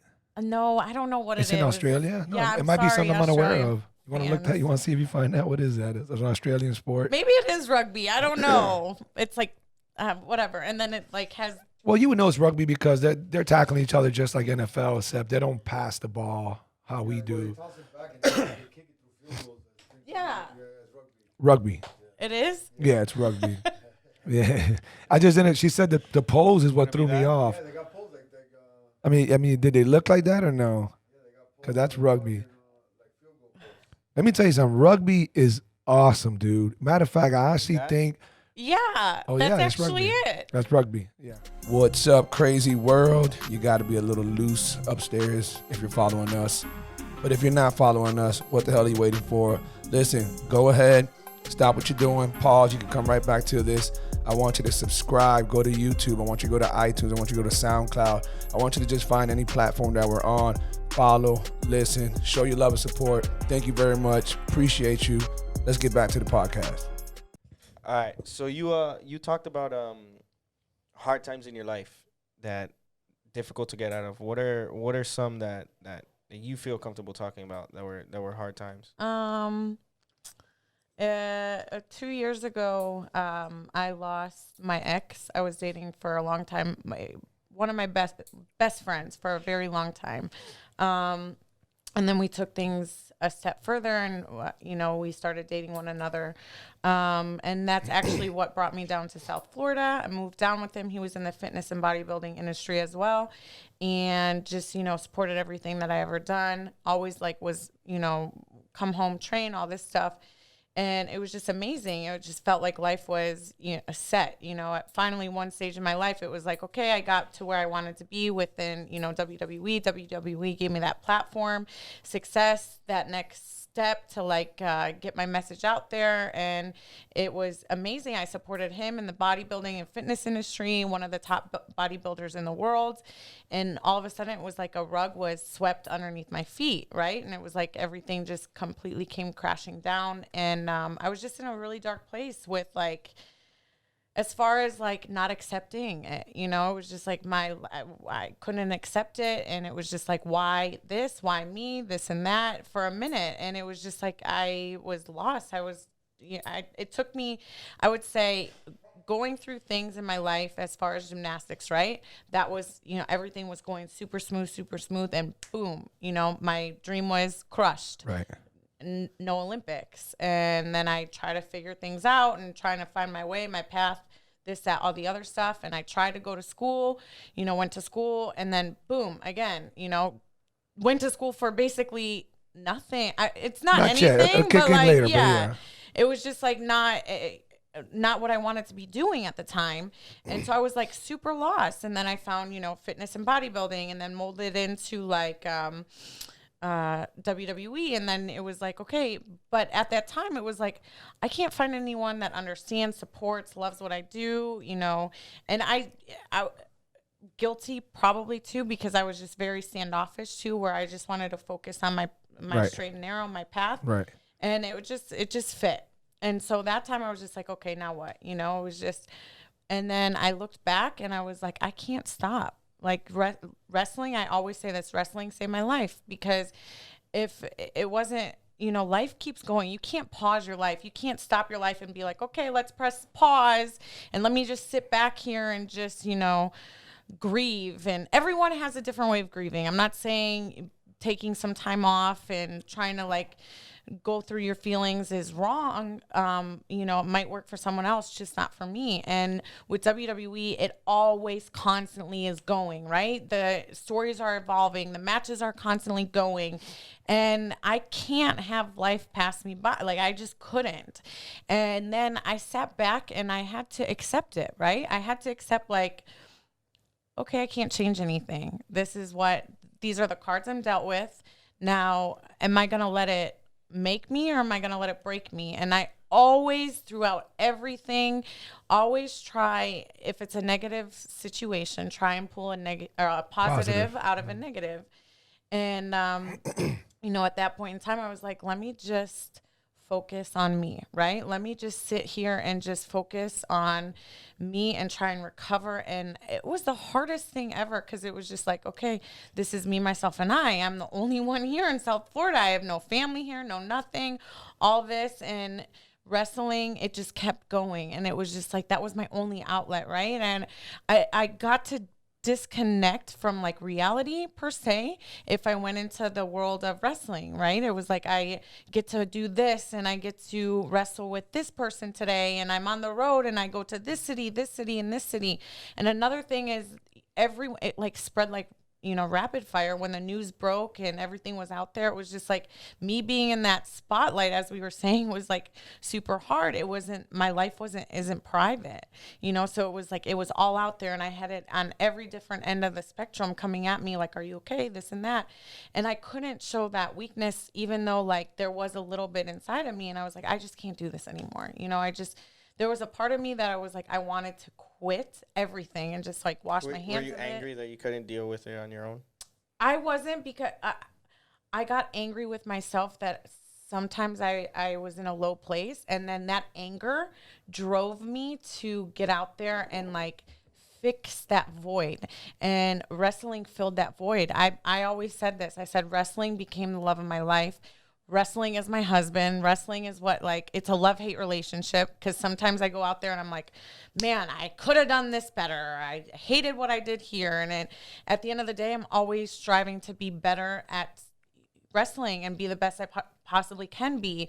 And then on the other end of the spectrum is, I went through this, right? I went through this tragic time. I went through some of the darkest moments of my life, where it's like, I remember sitting, and this sounds like very graphic, but where I found him, I remember there was like blood on the floor, and it was just like, I couldn't pick myself up off of this. And I wanted to die right there. And I literally like picked myself up from that and pushed through and carried on. Didn't miss a day of work. My work was so amazing. Everybody there, my bosses, my coworkers, it was like a family, that embraced me, that I wanted to be there. And I didn't want to come home, because when I came home, I had to face reality. But that was the best thing for me, is I learned so much about myself. I learned my strength. I learned self, acceptance, self-love. Like tomorrow's never promised, right? So I go out there and I've lived this, I've seen it, and WWE, as I say all the time, gives me that platform that I go out there and someone comes to me and say, hey, I'm going through this time. I lost my grandfather. I lost my mother, this and that. And there's no right way of grieving. There's no book on, how to grieve. I can just say what worked for me, and I give them that advice. And I'm very open and honest with that. Talk to me about 2 years ago. I probably could never talk about this, but I'm always like, focus on something that you love. Whether you try and find something that you love, or that person that you lost love, because you feel that connection, right? You feel that connection. I always want to, be the best possible person that I can be as far as fitness, bodybuilding, and industry. And I've met people in my life that have never met if this wasn't the case. It's just crazy for me. Like, he's my angel. He, guides and directs me in certain paths, place, not him physically, but because I know that this is what he would have wanted me to do. And I talked to his mom too, because I was like, oh, I'm never going to be able to date again, right? Like I just can't, there's never going to be that person or someone that understands. And she told me that, she goes, Ashley, you will. She's like, your heart is so big. You have the best heart. You have the best caring side. You're going to be a beautiful mother one day. That's what you're put on this earth for. And that's what he would want you to do, is like, he does not want you to sit here and suffer and grieve. Like, get up off your ass and like keep it moving, There's so many ways. I'm so glad that you said what works for you, and how there's no universal approach. There could be some wrongs, but there's definitely not just one right. Right. And everybody has to adjust how they do. You got people who would tell you, no, you can't go start working. You have to. No, yes, you can. Everybody's different. Everybody deals with it differently. And the fact that you're being very open, that, first of all, condolences to that, but it has made you the woman that you are today. I know that, I'm not going to go off on the end about what happened to me in the past, but I know that if we could all go into the past and change certain things, I think sometimes it would be unrealistic to say, oh, I would never change that horrible incident that occurred in my past if I had the ability to. I think that's a lie. Okay, if we can time travel, I think we probably would, but when you make the best of it and you turn the negatives to positives and you grow from it, and you become this woman that you are today, then you really do feel like, okay, well, maybe I would not have been here had it not been for that. And this individual, this ex-man, boyfriend of yours is still with you in so many different ways. And I love that your mom said, what would he want you to do? Because I think if people think like that more often, like, that should play a big role in what you do next. You know, something too, it's like I don't take anything for granted.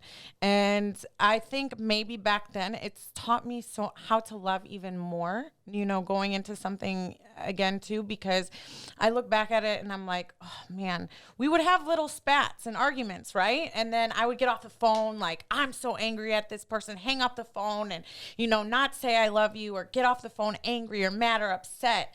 And then I'm so blessed that we got our last conversation was positive, and the last conversation is I love you. And I was at a NASCAR event not too long ago, and someone said, if you like could give advice to a couple or relationship, what would it be? I would say personally is like, no matter how angry you are, no matter how pissed off you are, or whatever the case may be, or it's like you're going through a rough time and you're having a hard day and you just want space, just tell that person how much you care for them. Like, I love you. I'm in a mood. I need space. I need time. Just let them know. And I feel like this whole experience, not only does it drive and motivate me to become a better person, but it drives and motivates me to love somebody even more than I've ever loved before, because I know how precious time and like being with somebody truly is, because tomorrow's never promised, tomorrow's never guaranteed. And I can say that, never take life for granted on any end of the like spectrum. And, you know, I try and live every day like it's my last. Like, okay, I wake up and it might be 14 hours. It might be, 20 hours of the day. And I try and truly live it the best I possibly can. Even if it's like a rest day, I'm just reflecting and praying and looking at motivational things. And, I read something the other day too, and it was just like, sometimes you wake up and you just aren't feeling it, right? That's okay. You don't have to run that mountain. Right. Take baby steps. Take 2 or 3 baby steps. Chill out. Take a deep breath. Just say, hey, today's not my day. I pray tomorrow is given to me, but let's just reflect on the good and the bad, the pros and the cons, and see what I like in my life and see what I don't like, and let's carry on, let's move forward. So it's just everything that's happened. Talk to me 2 years ago, I probably wouldn't be able to sit here and talk to you about it, but I've lived it, and that's why I try and influence and inspire so many more people out in this world today is, love everyone that's in your life and appreciate them for what they are and who they are in your life. That's an amazing feedback to give everybody out there. And again, another reason why you love so many, you have so many fans. That's really awesome. You turn hardship into something that is going to drive you, for the rest of your life. I would love one day to I don't know if they drink, but have a couple of drinks with your parents and get to know them, man. My parents are, I'm telling you, they're like my kids, right? It's like roles have flipped and reversed, and like I get on the phone with them and I'm the one at home in bed. They're out at the casinos gambling. Yuli and I are at home he's done with training and grappling at night at like 8 or 9 o'clock. He's at home. I'm resting. I'm coming home from the gym, and my parents are just going out. I'm like, what are you guys doing? Are they in their early 60s? Yeah, early 60s. My dad worked his whole entire life. He's living it up now. He's retired. Trying to finally. Yeah. They're so loving, and they've never been more in love. I have such a great role models as parents, and what love is and what is supposed to be, and truly grateful for them. And when they come down here, you guys are more than welcome to go out and have a great time. Time. Let me ask you now. So we got the 5-year contract. We know that WWE is going to continue. Before that, okay. For all the listeners, because Yuli's name has bing passed around a lot. Who is Yuli to you? For everybody that doesn't know who Yuli is. He is, he's my ride or die, man. Like he like I said, he stays in his own lane. I learned so much from him. He learned so much from me. It's like we are just this, power team. We're just, we feed off of each other, positivity. We always say positive vibes only, that's it. That's me and him, drama free. He knows I support him. I know he supports me. It's like, it's refreshing, it's like super refreshing to have someone in your corner that loves you for you, supports you for you, understands you for what you've been through, what you've done, what you've accomplished, and isn't jealous, isn't like trying to one up you. I will never try and one up him. Whatever my connections are his connections, and I wouldn't be sitting here with you Right. guys, you know, if it wasn't for him. Of course. So it's, you know, we're just this power team that's, you know, watch out I'm because fucking here jealous. we come. I'm straight up jealous. Ladies, if you're listening, I'm fucking jealous. All right, can we make something happen he here? is fine. I will. Yeah. Of course. I he get is. online and I see this chick. She's like, "Is that your man? Ooh, I like his outfit." I'm like, "Take a look," but honey, My boy had the. My boy you had can the. look, but don't touch, he, right? he had the maroon. What would you call that color? Burgundy or maroon? like the burgundy. suit. Yeah, it was a wine color. Ah, And shit. McGregor got it from him. Did you see that? No, I didn't actually. Yeah, he did. McGregor got it from him. So yeah, no, Yeah. you can look around. I'm a big fan of the color, obviously, and I'm also a wino, so we'll leave that one alone. But so you did just come back on that note that Gus was asking. So you did just come back from the MMA event. For everybody listening, today's my niece's birthday. Demaya, happy birthday. Happy birthday. Baby girl, she's Whoop, whoop. 12. She's fucking awesome. Today's the 21st. The McGregor fight was on the 18th. That was Saturday. So you guys just got back from that. How many fights have you been to? Have you been to a few, or is I this your did an first? appearance, but I didn't watch. So I'm sorry. I'm very guilty for it. What do you mean by appearance? I couldn't even. I was trying to put Just two like and a two meet together. I'm and like, what greet, the just fuck? a quick meet and greet. Oh, Hi, okay. you know, this and that. You And remember what MMA event it was? It was for No. the UFC, or Yeah, I don't remember. I mean, I'm so. It's all sorry. good. We're not gonna roast you for that. I you know. But it's just Okay. You're a busy ass woman doing a lot of things, so there's plenty forgivable. But is it now, especially with Yuli in your life and with your career? I would imagine you guys want to learn a lot of new moves and do stuff, yeah, especially where MMA is going. So Ronda Rousey's a dear friend of mine too. Actually, I was just texting her last week, seeing if she was That's going to be awesome. out there. I would feel like you two would relate big time, especially what she's gone through and what you've gone we through. do. We talk so much, you know. And I was actually in the ring with her a couple times, and she ups my game. Like, she gives me that Nice. challenge. She pushes me. You know, it's a totally different ball game when you're in the ring with her. I will say that, you know, no matter what, however you want to look at it, it's just like she's in front of you, right? So it means some serious. The way she moves, the way it's just quick. You have to be super quick. You know, it's just she's on her feet, she's on her toes, her hand. You know, it doesn't matter. It's just her being in the ring. It just drives you. It just really ups your game, and you want to prove out there because she's such a known figure. And then she came into WWE with such a hype and people following her. She really, you know, brought the women's division a notch above That's from awesome. where Yeah. it was, Right, right? So right. being in the ring with her and competing against her, it was like, whoa, all eyes, right? There was like all eyes. I had a title match against her, which, you know, it was not many can say. I came out, it was a promo. It was in Pittsburgh, and it's crazy. Like I said, life is like puzzle pieces. I signed my 5-year contract. That day they said you have a title, or you're going to go out there and you're going to cut a heartfelt promo. And I was just like, oh my God, like in front of her, right? In front of the audience. It was in Pittsburgh. Pittsburgh and Ohio are rivals too. So it was in my rival state. I go out there and I'm like sweating, shaking. I'm like, all right, I'm just laying it all out on the table. And I just cut this promo, and it was just like, it was kind of dissing her too, but in the sense of like, don't come in here and, you know, don't think you're just going to step ahead of the line. Like, because there's people that been grinding their asses off to get where you are now. And I'm going to step up to you and like show you that I'm willing to like step up to like the baddest woman on the planet. That's what she was called. Right.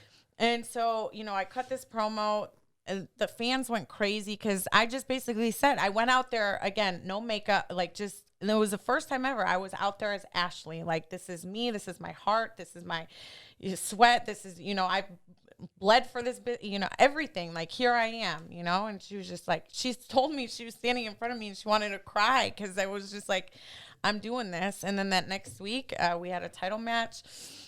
I got to work with her on live events. It was in, she's like, I earned so much respect for you. And we became great friends. And she's just so down to earth. But yeah, being in the industry now and seeing the different, you know, watching Yuli, I try and go and watch him box, and it motivates me. It's crazy. I sit there and I'm watching and I'm just like, wow, you know, this is just, it just motivates me to even be better out there. And like, I respect his training so much more, because at the end of the day, he goes in that ring or in that cage or, you know, wherever he's, you know, going to fight. Exactly.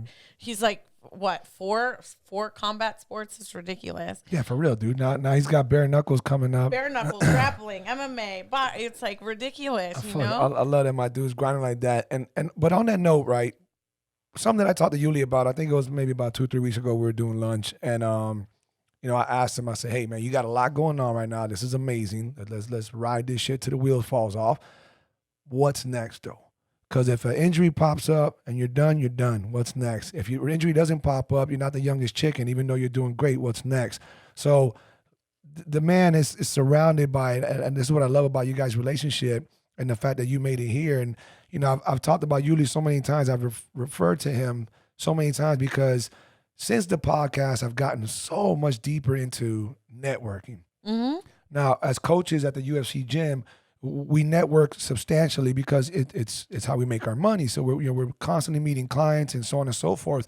But it took it to another level when I got to the podcast, because I realized either I'm gonna do this like it's a joke, like it's just some little hobby of mine, or I really want to approach it the right way, and I'm gonna have to network hard. And Yuli became a big role in that. When he was telling me how hard he was networking and the way he looked at things. And he gave a huge shout out to Pitbull. That Pitbull taught him so much, especially as to like get those people who are in it now while we're struggling, while you're nobody, while you're broke, while you're whatever, and you hold them dear, hold them tight. And as everybody gets better in a better position, you bring them with you, and they'll bring you with them. And that's how the true loyalty, true tight bonding network will be just that. And there is no failure. There's no failure. Everybody's going to win. That doesn't mean you're going to be millionaires, everybody's going to win and be in a better spot. And since I've been doing that, and then even going harder with Yuli and other people, that's exactly what's occurred. What's going on, beautiful people? Just want to take a moment to thank everyone out there for tuning in. We continue getting so much love and support and appreciate every bit of it. But on that note, if you're a new listener or simply someone who's interested in following our journey, please take a second to subscribe to our channel or download whatever necessary app in order to never miss a show. Also, why not give us a follow on Instagram at BlackSheep305 and at Gus Villamil. Again, we truly appreciate all the love and support and look forward to continuously giving everyone listening a different perspective. Now let's get back to the podcast. So, you know, through that networking, and I remember that Yuli, though I already had all those beliefs, like he fucking drilled it into me. Like, yo, get on this. I'll tell you what, I'm going to show you that this is how it works. And he started introducing me to people, and then started bringing people to me, and then I started doing it, and then it just started happening little by little by little. And it's a true formula that works, you know, when you surround yourself by these people, these positive people who want to help make you better, help you become a better version of you. You're guaranteed success in some shape or form. That's great about your relationship, and that's great about networking and doing that, and you surrounding yourself with, you know, people like Ronda Rousey and anybody else you come across. Yeah. But moving forward, what do you got planned for the future as you continue doing the WWE part, the physical aspect? You do have your master's in business, and you said 2 other degrees. Very impressive, by the way. Marketing, bachelor's in science. So it looks like you're ready to just have your own business, do all kind of, you had some fashion stuff in there. Yeah. Is there things that you're brewing that I guess coexist with WWE, or just that you're doing something on your own on the side, and WWE's like, hey, do your thing? Right. So as I had mentioned, women empowerment. So I have something for kids. Now I'm really focusing on women and wanting to start up like a seminar where it's like motivational speaking for the first 15 minutes. Me will speak about a topic. I'm with 30 to 50 women. We're speaking about like self-love, self-growth, or, you know, whatever. It's going to be different city to city. And then I'll have like a guest speaker, if it's Ronda, if it's Sasha Banks, if it, you know, someone within the industry. Because I feel as though if I go to where pay-per-views are, I can grab a lot of these women that look up to us, and, you know, we're like these superhero women in their life that admire us and always ask us these questions. So have somebody else, you know, speak to them, and then do like, I want 30 women, whether you're in the same city or you were connected in the same, common ground, whether it's wrestling, whether it's sports, whether it's something, Right. to be able to talk to one another and like develop relationships and say, oh my God, really? You've had this issue? I've had this issue, and be able to like develop a strong relationship. As I was saying, there's no more powerful thing in this world than women supporting one another, right? Because that's the truth. There's, so I think having a mental, positivity course, and then have the last 30 minutes be like physical growth, whether it be like a quick 30-minute like agility workout where we're doing like, have you ever heard of like Soul Cycle, where you're Yes. cycling on a bike and it's everything, they're screaming like the coach or the teacher's like screaming like motivational quotes in your face, and you just, I get in my element where I just want to ride, like I just want to go, and they keep telling me these things, and I close my eyes and I'm like connecting things, and I'm like, and I get out of this class and I'm like, all right, and my phone, in my phone, like in my notes, writing things that I want to do. That's what I want to do for these courses. And so that can happen within WWE. And that's what I'm starting. And it's just very basic right now. Right. And the ball's rolling. I have things in, people's hands, and have different sponsors that want to jump on board. Oh, no, that's a great idea. You're in a position to knock that shit out the block. That's awesome. Movies in the future, WWE gives us that ability to have great acting, and they also have WWE films, and then they give us that avenue to get into Hollywood. I think that would be truly awesome. Reality shows I've done, which they're fun. I will say that they're fun. I did a documentary. It was called Breaking Ground, which I love because that's truly who I am. Reality shows are fun. I love doing talk shows. If it's like a morning talk show or podcast, I love doing that as well.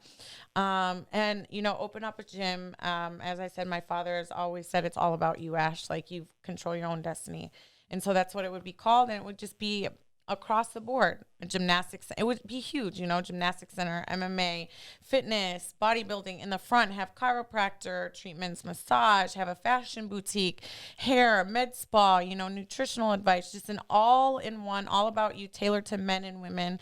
And just, let it run with it, because I feel as though people in my industry, as far as Yuli's and yours and, fighters in general, in fitness and bodybuilding, you're going to multiple places within a day, right? You're going to your chiropractor, then you're going to train, then you're coming out and trying to like find food, and it's all just going to be right there. And, you bring your trainers in, and you just go and have fun and roll around and go get your workout in, and, get treated, get made up. To me, it's like it's just a total package.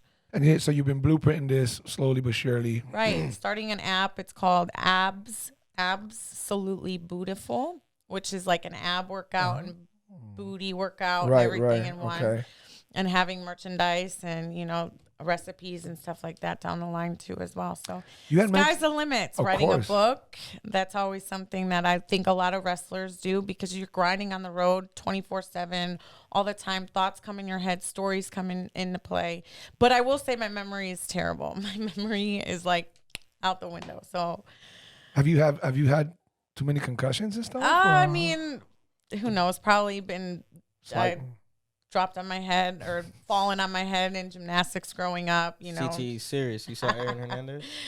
Yeah, that was. But yeah, it's, certain things spark certain stories, and so many things that can happen from here to there, and sky's the limits, right? Whatever there is, there's just so many things that happen, and it's great because again, you have the stage and you have the network, and you're surrounded by a lot of great people, and now you got a great guy in your life as well as Yuli, and it's awesome, and it's awesome to very supportive. Everything just feels like it's fit, and friends that I haven't seen in such a long time, or fans also around, they just say, Ash, you seem happy, and I'm like, something, I am. It is. It's everything is.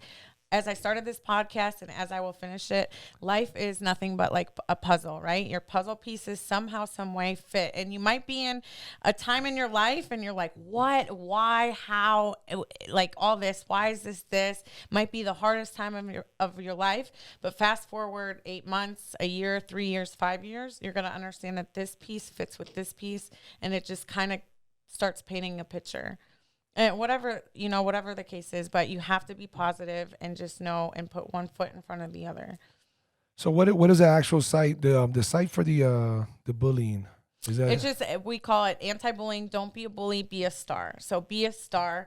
And I'm actually running one in Houston this week and before Royal Rumble. And Royal Rumble is Sunday in Houston. I don't know what number I'll be. I don't know when I'm coming out, but all I know is I'm in for it. And I'm gonna give. Dude, I haven't seen a Royal Rumble in forever, and I promise you, I'm gonna tune in. Yeah, this will be the first time I watch. Yeah, like, Royal Rumble was a lot of fun last year. Also, I fell in love with Money in the Bank, which I was swimming from like a briefcase. Yeah, that was like super high up in the air. Right, I've seen in those. the ladders. I had to like jump off and fly off ladders and get pushed off ladders, and it was. I had an ice bath, let's just say, waiting for me. Are you ever that high on a turnbuckle or a ladder or a table, whatever, and you're like, fuck, yes. Here we go. Yes, fuck. I was in. Wait, I have was a in question London. because I've always wondered this since I was a kid. Are those chairs real when they smack somebody with it? Of course. You want to feel Yeah, one? dude, the aluminum ones. I don't know, man. You They want to smacked feel it. one? Go get one. Bend over. Oh, that's why I'm like, man, that chair Those cannot kendo be real. sticks, I've had welts on my back. But yeah, I was in UK and I jumped off this 20, I don't know. It was super tall. And I'm like, okay, yeah. I'm going to do this, right? In my head, I'm like, those ladders are so hard to set up. Like, I'm like shaking. I'm trying to like pull this out, like slam it down. I'm like, come on, Ash. And I'm like, oh God. I'm like looking up. I'm like, I have to climb this thing and I have to stand on top of it. And I'm climbing. I go, I want to get down, but I can't. Like, I just have to go. That's and I it. said, like, I'm an adrenaline junkie, right? And when you're up there, I'm like, all right, there's nothing to it but to do it. So I just jump. What are some adrenaline junkie moves you've done? Skydive, race cars, Bungee? bungee jump. Parasailing is just like smooth and sailing. Have you ever swam with sharks? No, but I've jet skied in the ocean plenty of times. It's a difference, Ash. It's a huge I know, but difference. there's Fuck no outta here. sharks out there. Yeah, but I hate sharks. I'm talking about like knowingly. I hate like, cockroaches too. Oh you no, know? I don't mess with cockroaches. Really? Dude, I Gus, called him to drive to my house, which is like an hour. When you get a chance, Ash, you need to go to Gus's page. Gus has this video. I guess he has Ring. Is it Ring? Oh yeah, Ring. He has Ring, right? So I don't like frogs either. So the doorbell camera is on. Oh right? yeah, I know. So that. you see Gus come in, with his little fucking cocky bow-legged walk and whatever. Bow-legged. and then as you see him, Bow-legged, I guess. as he's walking up to the door, he's pulling out keys. You can only see the camera pointing down towards like his forehead. He has a hat on, and as he's pulling out the keys, you just see him look to his left. And he just drops his keys, drops his frog phone on my door. I didn't. It's just sitting there, not in front of him, not attacking him, nothing. And he shits on himself. I literally almost left the house. I know that feeling. I hate cockroaches. I hate frogs. Almost left the house last night and got a hotel because there was a cockroach in my house and no one was there to get it. I literally, I'm not kidding you. I was up all night freaking out. Called him a couple weeks back to come to my house to get the cockroach because this thing was like huge. I couldn't get it. Called my Natalie, who I was telling you about, my best friend, to come and pick it up. I left the house. That's the day I left the house. I was like, I'm not coming home until this cockroach. You can jump off a 10-foot ladder onto a chair, There's but you just can't things I can't smash deal a with. cockroach. I just never get that. I don't know. Or sharks too. I can't deal that I with can deal with. sharks. But dolphins are more mean. What? Yeah. What? Who told you that? I look it up. Really? Yeah. There's more dolphins deaths are more, with a shark than a dolphin. Dolphins are more aggressive. Than I'd a rather shark. be in the water with a dolphin than You a shark. must have pissed it off. No, I didn't. I researched this. I don't want to argue it, so I don't want to look like a fool in case you want to research it. Go ahead. Research it. Oh God, I better be up. I don't know why I want to do this dumb shit, but I want to go into. I'm saying that, but I won't do it. I want to go in the bull ring, like dodge the fucking bull. Oh yeah, I would totally do that. Man, Like in Jackass? it sounds easy, and you could do it, but you get hit once. If you get God, knocked like in the butt, boom, flying. there's so many things that can happen from just getting hit. You might take it like a tackle, but if you get launched up and land wrong, or you get Yeah. I've seen videos where the horn literally goes into somebody's asshole, and that's just I look at me, Clint. I'm like over here like clinching. It's funny. Earlier you said, you don't think it's fake? Bend over. I'll show you. I was like, yeah, right. Gus, that doesn't bother you that she tell you to bend over like that? You missed it earlier when she said she'll hit you with for the the chair. Oh, Yeah. I'll pass. You have had any broken bones of any sort during wrestling? Maybe a fracture or no?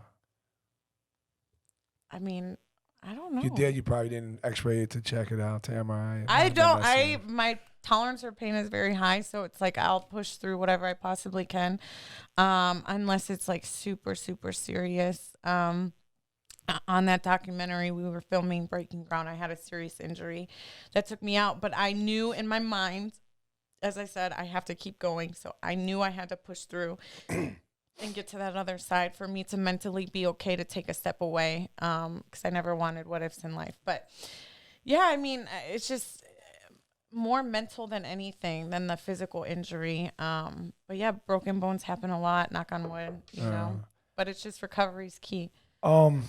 Before we taper off and you know, cut the podcast off, Yuli was telling me earlier, I was telling Yuli about, you know, to everybody listening out there, I'm going to be doing a segment where I'm going to have a panel of females here. No more than 6, no less than 4, you know. Beggars can't be choosers. I'm not going to have, you know, these exact rules, but I would like for you to be 26 or older. Why? Okay. Because if you're younger, you just haven't been through enough, you know. So if you're 25 younger, no disrespect, but you haven't lived enough to have such a validity in your opinion. But what I did was ask about 50-something guys. I said, hey, guys, I'm going to have a panel of females from 25 to 30, 35. If they were going to be the most honest version of themselves, I'm going to be offering wine, alcohol, whatever it is you want, and to loosen you up, and we're just going to have a good old time. And I'm going to ask some questions. What would be the questions that you would want to ask? So I asked these guys. Yeah, I want to know what you. Yeah. So I'm not going to ask all 21, but Yuli, do you remember any of them? Give me a couple. No? Yuli, get on camera. So it goes into different depths because I do want to stir some shit up. Over here. See him back here. I do want to stir some shit up. I do want to get difference of opinions and guys have questions, you know, but they go from as simple as why do good guys end up last? Because they like an edge. They like a challenge, right? To me, it's like if I don't want to push over. But what if he's not a pushover? He's just a great guy. I feel like that's common sense, so ain't nobody want to be with a boring ass dude. I don't. Hold on, but now you guys are saying good guys are boring. With the questions, and you gotta ask the question, you gotta accept the answer. Yes. If not, it delves into like too much. Yeah. Okay. So for example, right, Yuli's a great guy, great, amazing guy, but if you know his past, the girls are gonna be like, he's a bad boy. A, he can protect me. B, he has a little bit of swag. C, he's, you know, can fight, defend himself, knows the street, this and that. You know, it's just. So those part of things play a big role, big enough. But role he's to a give great you guy, right? Right. But he has that. You have to like what define a great guy. See, well, what's a great guy finish last? That's a pushover, the one that says, "Okay, yes." Like.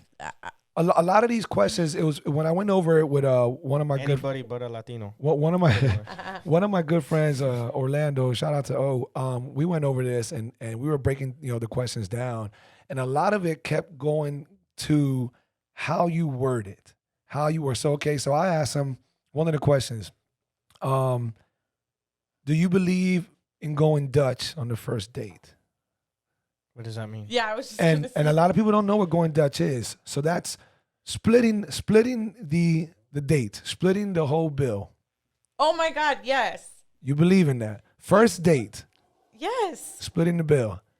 I mean, do you think most females will be okay with that? I'm a very strong, independent woman, so it's very difficult for me because I'm okay with being able to split it. And then, I think too, a lot of girls feel as though sometimes there's a flip side to, okay, I'm taking you out. We're going to dinner. We're having a bunch of drinks, and then what? It's just, I don't know. To me, it can go either way. I think as a guy, and the way I got raised up is just something that comes natural. Yes. You know what I mean? And then once you get to know the person and you get to know the girl, the woman, if you're a man taking a woman on a date, by second, third day or whatever, third, fourth day, whatever number you want to put on it, yeah, okay, cool. It's not like you have to pay every time or. And you might take offense to it, right? What's that? If a girl's like, okay, some guys might take offense to it. So I got one of my best friends, Chris. He listens to the podcast. Me and her fight over every bill. So okay, he knows. Who wears the pants in the relationship? He knows Chris. And Chris he's a very tough, very very tough, ball busting individual. Where women been fighting for so long for equality. Okay. Okay.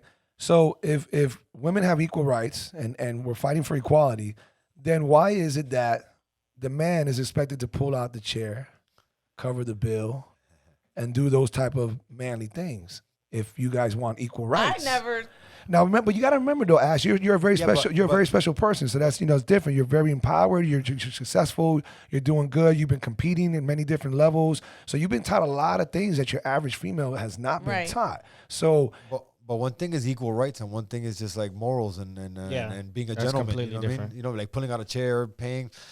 Like these are just things that chivalry. To me, it's like the simplest, littlest things go such a long way, right? Holding your hand, opening the door, waiting for you, walking next to you.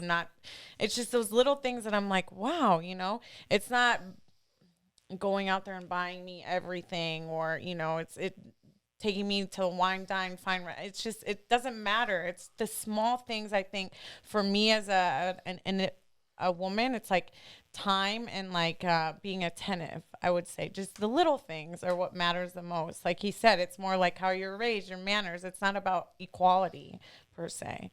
Okay, here's one from left field. Good challenge for Yuli. When is it all right to fart in front of each other? All right, one last question out of the 21 questions, then we'll leave it out of here. Could you date two guys at the same time? Absolutely not. I'm big on loyalty. Huge on loyalty. But that's not disloyal. I don't mean like you're cheating. I didn't say cheating. What? Yeah. I didn't say. Hold on. It's like sister wife stuff. That's some. No. You're not in a full blown committed relationship. I mean, you said dating. Yeah, so what, you consider that full-blown committed? I don't know. What is that the term? Can you define There you go. Can you define? So once again, that's what it boils down to. You can't just say something. You have to define it. I mean, like, fuck, man. Ashley, I meet one of your friends, okay? I go out on one date with her. It went pretty cool. It was good. She's busy. I'm not sure when I'm going to go on another date with her, but I'm looking forward to it. We're texting. We talk a little bit here and there. Gus introduces me to somebody. Okay, yeah, sure, let's go on a date. I go on a date with her. I'm now dating two people. I've gone on 2 dates. That's wrong. That's not dating. That's not dating. So what is that? Seeing somebody? How do you word that? That's going out on 2 different dates. That's going out on 2 different dates. That's not dating. Oh, you're a creep, bro. So I was about to say. I hit West on the DM. We're dating. Okay, so then you guys say dating is we've agreed to be into some type of dating executive relationship. My parents know who you are. That's dating. My parents know who you are. My friends know who you are. Yeah, kind of. But I think what you're talking about more or less is like getting to know someone, right? Yeah, can you be seeing 2 guys? Okay, I guess then. I say dating. Are you talking about is sleeping with somebody involved in this thing? Might happen. That's dating to me. That's dating if you're sleeping. Yeah, you don't want to cross those 2. That's when it gets fishy. It does. That's when you end up with a disease. And it gets fishy. Get it? It gets fishy. I can't have this out there on my stuff. This part gets taken out. Yeah. My mom and dad watch this. You see what the hell? This is part of the podcast. This is Black Sheep, baby. I know, but I can't. Of course. I know. Obviously, no. But anyhow, in the future. You could do this as like an exclusive. There you go. Like a group text, bro. You remember when Ash said she cropped us as everybody?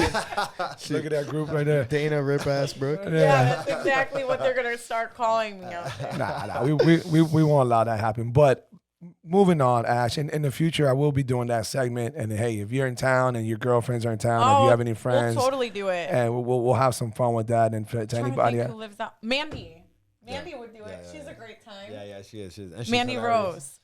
I don't know. She's WWE. Yeah. Okay. Yeah. She's Yeah. good too. Awesome. Nice. Well, she lives here. She lives in South Florida, Miami. Yeah. Oh my God, we would have so much. How fun many doing of this. your wrestling coworkers live in at least in Florida or South Florida? A lot. Really? A Well, lot. you know, like the main WWE school was in Tampa. I think they moved it to Orlando now. Orlando. Yep. But for years, I'm talking about since the 80s. It's like it was only like 2 locations, one California, Yeah, one in because Tampa. Hulk Hogan made Tampa. Yeah. You know, back then it Clearwater was and all all that. Hogan over there. So Yeah.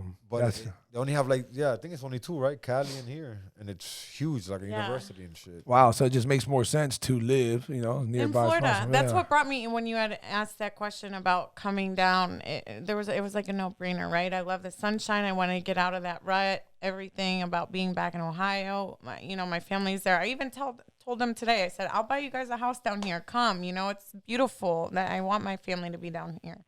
What's up, crazy world? You got to be a little loose upstairs if you're following us.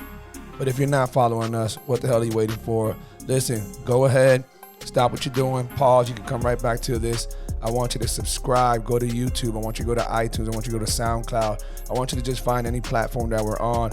Follow, listen, show your love and support. Thank you very much. Appreciate you. Let's get back to the podcast.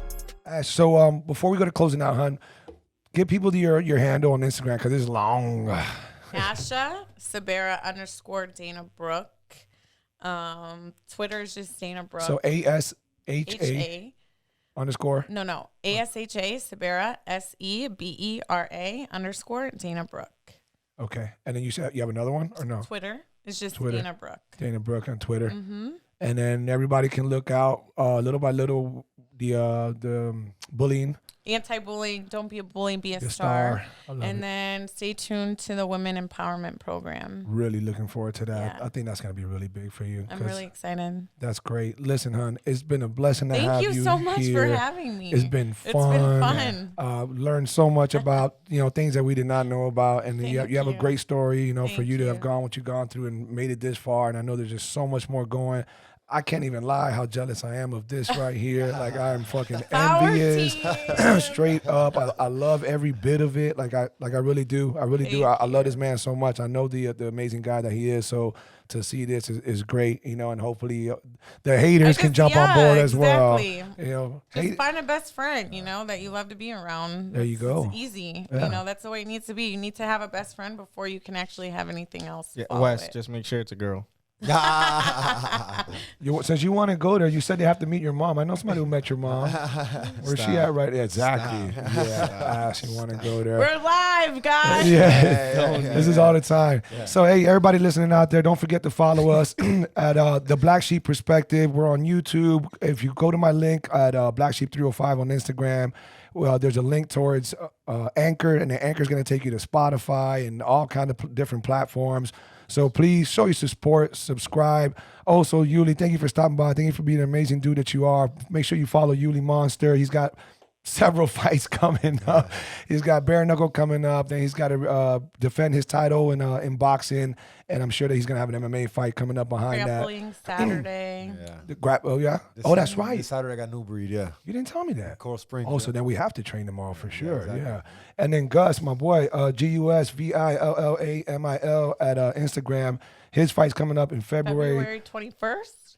Yeah. Great Wow. job. Look at you. She said she'd have good memory, and boom, right Yeah. back at it. Good job. And it should be, if everything goes well, we're already in the works. Shout out to Greg Bloom with Combate America. So it should be in Mexicali, Yep, Mexico. right? Which I thought that was Cali, and they were So just did saying I. Mexicali, but So it's did actually I. Mexico. I didn't know that. So that's going to be dope. I'm going to be there. And stay tuned, guys. Ashley, you were a blessing, man. Thank you so much for being here. Looking forward to Did so you many more plug your things. name and everything out there? Yeah, Black Sheep 305. My followers follow him. He's amazing, super personable. Thank you. Thank you so much. Huge Thank you shout so out. much. Thank you for having me. Appreciate it, guys. Stay tuned. Love y'all for tuning in. So much more to come. Everybody take care. And like Ashley said, man, just be positive. Show Be some love. happy. Be happy. Spread Peace and positivity. blessings. Bye.